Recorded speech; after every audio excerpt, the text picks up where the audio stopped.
పవన్ కళ్యాణ్ గారు పిఠాపురం ఎంచుకోవడానికి కారణం ఏంటండి? మీరేమనుకుంటున్నారు? పిఠాపురంలో ఎంచుకున్నందుకు ప్రతి ఒక్కరు ఒక ఇండిపెండెంట్ ఇక్కడ గెలనందుకే కారకుడు ఒక వర్మ గారు. ఇది ఒక సెంటిమెంట్ తోటే అక్కడ ఎక్కడన్నా ఎన్ని సీట్లు వచ్చినా ఇది ఒక సెంటిమెంట్ సీట్ తోటే వస్తుందండి. వర్మ గారు సెంటిమెంట్గానే ఎమ్మెల్యే గారు ఇవ్వారు. పెండిన దొరబ గారు ఎమ్మెల్యే అవ్వడానికి కారణం ఏంటంటే ఇప్పుడు జగనన్న పరిపాలనలో ఒక్కసారి ఓటేయండి అన్నాడే కదా, ఆ మాట జగనన్న ఒక గాలి వేసి ఎమ్మెల్యే అయ్యారు కానీ పెండిన దొరబ గారు ఎమ్మెల్యే అవే అవకాశాలే లేవు. అంత పవర్గానే జగన్మోహన్ రెడ్డి ఒక పవరు ఈయన ఎమ్మెల్యే చేశారండి అంతే తప్ప. ఇప్పుడు వర్మ గారు ఒకసారి వర్మ గారు అయ్యారు, బాగా అభివృద్ధి చేశారు. పెండింగ్ గారు పార్టీలోని ఏదో చేయనట్టు మొత్తానికి ఆయన అభివృద్ధి చేశారు. పవన్ కళ్యాణ్ గారి అభివృద్ధిలోని పిఠాపురం ఎంత అభివృద్ధి అవుతుంది అనేది ఒకసారి అవకాశం పవన్ కళ్యాణ్కి ఇవ్వాలా. పవన్ కళ్యాణ్ గారు పిఠాపురం నియోజకవర్గాన్ని ఎంచుకోవడానికి ప్రత్యేకమైన కారణం ఏమైనా ఉందని మీరు భావిస్తున్నారా? భావిస్తున్నానండి. దత్తాత్రేయ స్వామి వారు పుట్టిన వెంట ఈ ఏరియాలో మొట్టమొదటి ఈయన ఎమ్మెల్యే అయితే ముఖ్యమంత్రి కూడా అవకాశాలు ఎక్కువ ఉన్నాయండి. అంతేండి నేను చెప్పగలను. దత్తుడు పుట్టిన ఊరే ఇది, అందుకనే ఎంతో ఆలోచించి ఈ పిఠాపురం వేయలేదు ఎమ్మెల్యేకి సీట్ వేసారండి పవన్ కళ్యాణ్ గారు. అలాగే అంటే క్యాస్ట్ ఇప్పుడు మామూలుగా ఎలా అంటే రాజకీయం అనగానే క్యాస్ట్ ఈక్వేషన్స్ ఉంటాయి. అంటే ఒక అభ్యర్థి గెలవాలన్నా క్యాస్ట్ ఈక్వేషన్స్ ఉంటాయి. ఇక్కడ కాపుల కమ్యూనిటీ బాగా ఉంది, ఒక మంచి మెజారిటీగా ఉంది. సో వాళ్ళందరూ సపోర్ట్ చేస్తారన్న కారణం కూడా ఒకవేళ కారణం అయ్యి ఉండొచ్చా పవన్ కళ్యాణ్ గారు ఇక్కడ రావడానికి? కారణం ఇంకా ఎన్నో ఆటంకాలు ఉన్నాయి కానీ పవన్ కళ్యాణ్ రావాలని పవన్ యొక్క ఫాన్స్ ఎదురు చూస్తుంది. పవన్ కళ్యాణ్ యొక్క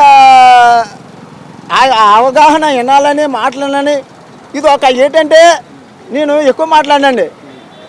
దేవుడిచ్చిన ఒక గిఫ్ట్ ఎమ్మెల్యేగా మన పవన్ కళ్యాణ్ గారు ఎమ్మెల్యే అవ్వాలని ప్రతి ఒక్క హృదయంలోనూ ఉంటే ఆయన ఇక్కడే కాదు ఇక్కడ ఎమ్మెల్యే అయితేనండి అక్కడ ముఖ్యమంత్రి అవుతాడండి. నేను చెప్పగలను.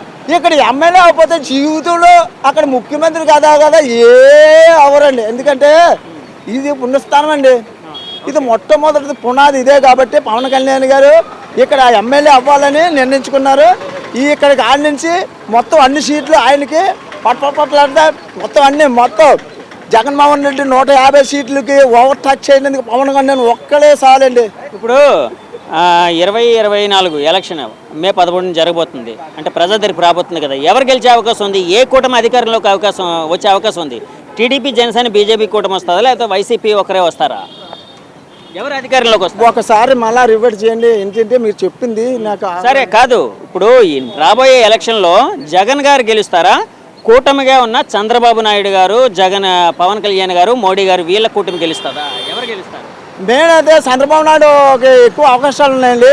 కూటమికి అవకాశాలు ఉన్నాయి. పవన్ కళ్యాణ్కి మాత్రం సీట్లు ఎక్కువ అవకాశాలు ఉన్నాయండి. వీళ్ళు ఇద్దరు వాళ్ళు పత్తు వల్ల ఒకళ్ళు సీటు నెగ్గే అవకాశం ఉందండి. ముఖ్యమంత్రిగా చంద్రబాబు నాయుడు అవుతాడండి.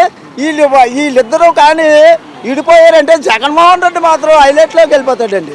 వీళ్ళిద్దరు విడిపోకుండా ఉంటే వీళ్ళే అవుతారండి. ఎందుకంటే వీళ్ళిద్దరు బలం అతను సపోర్ట్. వీళ్ళిద్దరు ఆట ఆడుతుంటే ఆయన ఒక్కడున్నాడు. ఆ రెక్కలు కొన్ని ఆపుతున్నాయి తప్ప ఇప్పుడు జగన్ చేసినట్టు పథకాలు అలా ఎలా లేవండి. జగన్ చేసే చాలా పవర్ఫుల్గా చేశారండి జగన్ పరిపాలన. కాదు మరి జగన్మోహన్ రెడ్డి గారు అంత పవర్ఫుల్గా చేస్తే ఆయన ఎందుకు ఓడిపోతారు అనుకుంటున్నారు మీరు? ఓడిపోవడానికి ఏంటంటే ఇది అదే ఒకసారి చంద్రబాబు నాయుడు అభివృద్ధి ఎంత ఉందండి. ఈ పిఠాపురం ఏరియాలోనే చిత్రాడ వెళ్తుంటే బ్రిడ్జీలు అభివృద్ధి ఉన్నాయి, ఈ లైట్లు అభివృద్ధి ఉన్నాయి. ఈ ప్రపంచంలో అభివృద్ధి చేసిన వాడు ఒక చంద్రబాబు నాయుడు అండి. డబ్బుతో అభివృద్ధి అవుతుందండి. పుట్ట పోషించుకోవడం ఇది పోషించుకోవడం అది పనులు కాదండి. చాలా ఇబ్బంది అండి. బ్యాందీ షాపు తాగిపోళ్ళు అండి. ఒక 50 రూపాయలు ఉన్నది చీప్ క్వార్టర్, 150 రూపాయలు అంటే 100 రూపాయలు. తాగుబోతాలు లేకుండా 150 రూపాయలు తీసేస్తుంటే ఏం తింటాడండి? తాగుబోతాలు అందరూ చచ్చిపోతున్నారు. జగన్ గారికి తాగుబోతులు ఎవరైతే ఉన్నారో అంటే మందు తాగేవాళ్ళు వాళ్ళు అంటే ఈ లెక్కల రేట్లు పెంచేయడం వలన వాళ్ళు వ్యతిరేకంగా ఓటేస్తారని అనుకుంటున్నారా జగన్ గారు? వ్యతిరేకంగా వాళ్ళు ఓటు వేయనందుకు ఓపిక లేకుండా పోతుంటే ఓటు ఎలా వేస్తాడండి? ఆ జగన్ మందు ఎక్కే దిగిపోతుంది తప్ప ఎక్కితే అంటే కాదు, ఆ మందు తాగితే దిగిపోతుంది. ఎక్కి దిగిపోతుంది కానీ అది మైండ్లో నేను పనిచేస్తలేదండి. ఏంటి నేను ఎక్కడ దిగడమే తప్ప దాన్ని అలా పట్టుకుంటా లేదండి. డూప్లికేట్ మంది అండి జగన్ చేసిన మంది అంతానే. జనసేన వస్తుందా అంటే పవన్ కళ్యాణ్ వస్తాడా, వంగగీత గారు వస్తారా? వంగగీత గారేనా? ఎందుకు వంగగీత గారే వస్తారని అనుకుంటున్నారు మీరు? 50 సంవత్సరాల నుంచి ధర్మం, న్యాయం,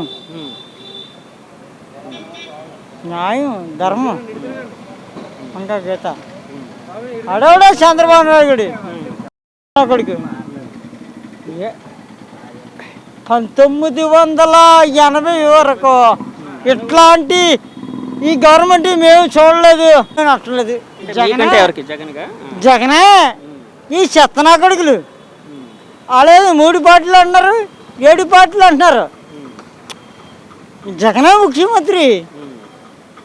జగన్ ఇంకా 3 టన్నులు 5-6 టన్నులు గల్లీ చిన్నది, గరీబోని కథ పెద్దది. పేదోడిని చూసి కూడా జగన్ ఈడోడు చంద్రబాబు నాయుడు కొడుకు.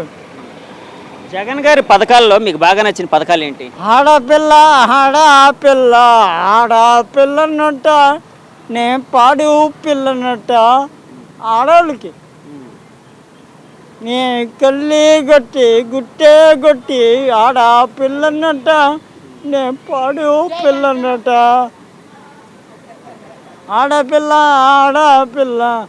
ఆడపిల్లని కూడా చూస్తున్నాడు జగన్. ఫస్ట్ ఈ చెత్తనా కొడుకులు ఆడపిల్లని చూస్తారా? జోకున కొడుకులు. జగన్ గారు మళ్ళీ ముఖ్యమంత్రి అయితే అంటే ఎన్ని సీట్ల మెజారిటీ వస్తుందని మీరు అనుకుంటున్నారు? 175 కాదంటలేదు. నేను డిగ్రీ పెట్టాం 170 కానీ చంద్రబాబు వేస్ట్ పేలేసి కొడుకు ఒక 20 సీట్లు ఇచ్చేద్దాం. అదొకే ఆడి అసెంబ్లీ ఉండాలి కదా, ఆడి అసెంబ్లీ ఉండి పొలాలి కదా, ఆడిని కూడా జాగ్రత్తగా చూసుకోవాలి కదా. డిగ్రీ బేకారు నువ్వు ఎలా చేస్తావు ఈ టెలికాస్ట్? నిజం ఇది. మా దేవుడు అనుకున్నాం. ఎవరు? తుని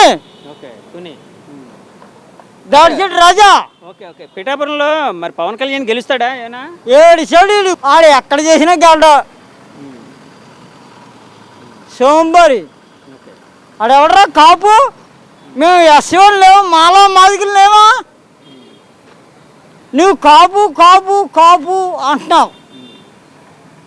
నీ కాపుడు అక్కడేనా? నీకు లేదు. మాలా మాదికలు లేరా? కోటేశ్వర్లు మేము మాలా మాదిలు.